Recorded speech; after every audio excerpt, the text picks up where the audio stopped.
You know why you clicked on this video. I'm not gonna give you this big long intro. Let's cut out the fluff and let's hop right into it.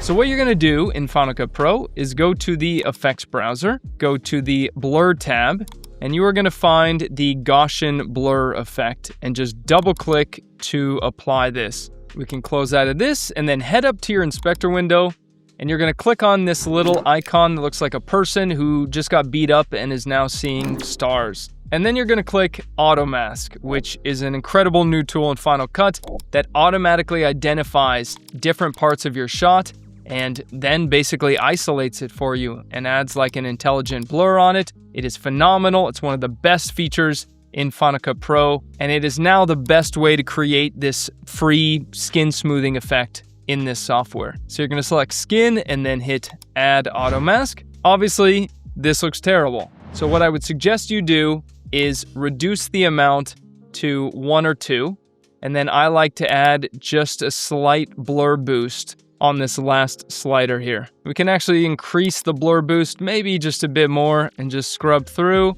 and that looks good. I mean, frankly, this is the best free option that you're gonna find in Final Cut Pro. Is it perfect? No. You're basically just blurring the skin, which does remove some of the detail. Now, if you're looking for something that looks genuinely amazing and like you had a makeup artist on set, there is a plugin called Beauty Box. This is not sponsored in any way. It just is the absolute jam, but it's expensive, and it's why I don't talk about it a lot because it is pricey. But if you're creating videos for clients and stuff, you don't want to do that.